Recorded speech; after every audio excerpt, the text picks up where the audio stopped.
ወዳጅና ጠላት የምንለየውስ መቼ ነው? ጅል ሁኑ ብሏል እንደ ክርስቶስ። እንደ እባብ ልባም እንደ ርግብ የዋህ ሁኑ ተባለ። ወዳጅና ጠላት እኮ ባለመለየታችን ነው እንደ በግ ስንነዳ ይኖር ነው። ከዚህ የተነሳ እኮ ነው የሚያጠፋንን የሚያለማንን ከሚያጠፋን ማወቅ ያልቻልነው። እንደዚህ ያሉትን ሰዎች እወቋቸው እስኪ በሉኝ። ቅዱስ ጳውሎስ ሁለት ሰዎች እንድናውቅ ነግሮናል። እውቅወሙ ለገበርተ እኪት፣ ክፉ ሰዎችን እወቁባቸው ብሏል። ደግሞ ደጋጎችን እወቋቸው። እነዚያን ደግሞ እወቋቸው። ክርስቲያን ማለት ጠንቃቃ ማለት ነው። ጎርጎርዮስ ዘኑሲ ሲናገር የክርስትና ዘውዱ መጠንቀቅ ነው ይላል። እስኪ በሉ የክርስትና ዘውዱ ምንድን ነው? መጠንቀቅ ነው። በአፍ መጠንቀቅ፣ በአካሄድ መጠንቀቅ፣ በኑሮ መጠንቀቅ ነው። የተጠነቀቀ ሰው ልባም ሰው ዘመንን ያልፋል። ልባም ሰው ሐሰበው ይደርሳል። ልብ ነው የጠፋው፣ ሌላ አልጠፋም። በእውነቱ ገበሬ እኮ ሲጣላ እኮ ልብ በሉ ነው የሚለው፣ ሌላ እኮ አይደለም። ምስክር ሲቆጥር መስክሩልኝ አይልም፣ ልብ በሉ ነው የሚለው። ልብ ማለት ነው መልካሙ ነገር። እንደዚህ ያሉትን እወቋቸው በሉ።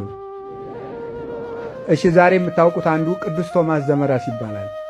ይህን ማወቅ አለብን። እንደዚህ ያለን ሰው ነው ማወቅ። ቅዱስ ቶማስ ዘመራስ፣ መራስ ማለት ሀገር ናት፣ የእሷ ሊቀ ጳጳስ ነው። እና ዘመን መቼስ ለመከራ መጥቶ ነበርና ክርስቲያኖች እየተመረጡ የሚታረዱበት ጊዜ ነበረ። እግዚአብሔር ያን የሚያመጣበት ምክንያት ከቃሉ ጋር ናችሁ? አዎ።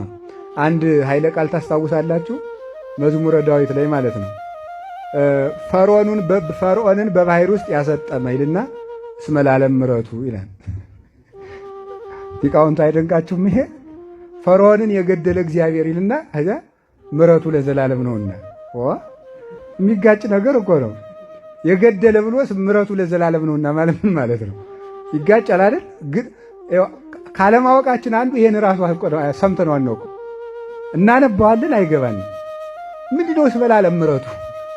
እስመ ለዓለም ምሕረቱ ማለት ክፉ ሰው ቢቆይ ክፋት ይጨምርና መከራ ይጸናበታል።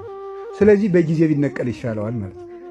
አሁን ፈርዖን ቢቆይ እንደማይመለስ ስላወቀ እግዚአብሔር ክፉ ሰዎችን የሚሸክፋቸው ለዚህ ነው።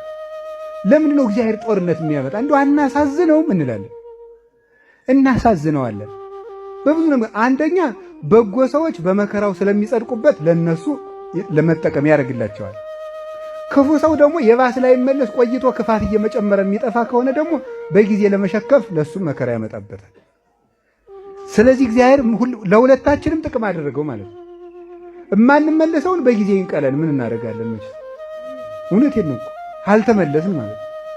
ቆይተን ፍዳ ከሚጨምርብን 10 ዓመት ኃጢአት ሰርተን ደግሞ 10 ዓመት ብንጨምር የ20 ዓመት ፍርድ ከሚፈረድብን የ10ሩ እንዲበቃን በጊዜ ቢወስደን ይሻላል።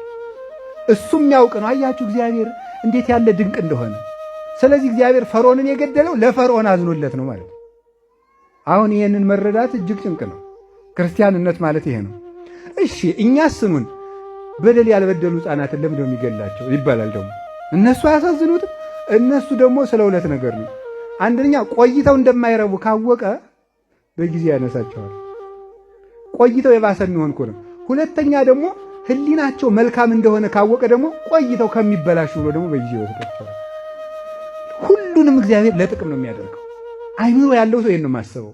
ምናልባት በዚህ ወቅት አሁን ሕፃናት ተቀጭተው ሊሆን ይችላል። ይሄን በዓይናችሁ ያያችሁም ወገኖቻችን ትኖራላችሁ። ማሰብ ይሄንን ነው። እግዚአብሔር መልካም ነው የሚባለው ለዚህ ነው። ማለት እንደ ዳኛ አሁን ክፉን ዳኛ መቼስ ጌቶች እንደው በሰው ዘመን ምን ቸግሮ ነው የሚባለው አይደለም።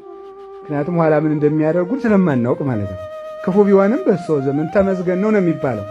እግዚአብሔር እንደዚያ ሆኖ አይደለም። እንዲሁ መልካም ነው ካላልነው እኮ አስቸጋሪ ነው። ምን ማድረግ ይቻላል ብለን አይደለም።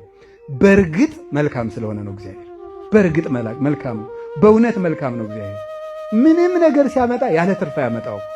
ይህንን ነው ማሰብ። ስለዚህ የመከራ ዘመን መጣ። ቤተ ክርስቲያን መከራም እንዲሁ የሚገርመው እኮ ለዚህ ነው ቅዱስ ቄርሎስን ተከራክረው እነ ንስጥሮስ አሰቃዩት። ኋላ ስደት አመጡ። ምን እንዳለ ታውቃላችሁ? በዚህም ቢሆን የምታተርፈው ቤተ ክርስቲያን ናት አለ። እንዴ ይገርማል እኮ ተከራክሮ ረታ። በክርክር እናሸንፋለን ብላችሁ ነበር፣ አልሆነም። በክርክር ሳይሆንላችሁ ሲቀር በሞት ገጠማችኋት ቤተ ክርስቲያን። በዚህም የምትረታችሁ እሷ ናት። ለምን? ኃጣኑ በጊዜ ይወሰዱና ፍርድ ይቀልላቸዋል። ጻድቃኑ አክሊል ይቀበሉበታል። መከራው ለቤተ ክርስቲያን ቢጠቅማት እንጂ አይጎዳትም ብሏታል። ግን ሳናፈራ እንዳንነቀል ግን መጠበቅ አለብን እና የመከራ ዘመን መጥቶ በቅዱስ ቶማስ ጊዜ ክርስቲያኖች የሚታረዱበት ዘመን ነበር። እሱ ጳጳስ ነው፣ መምህር ነው።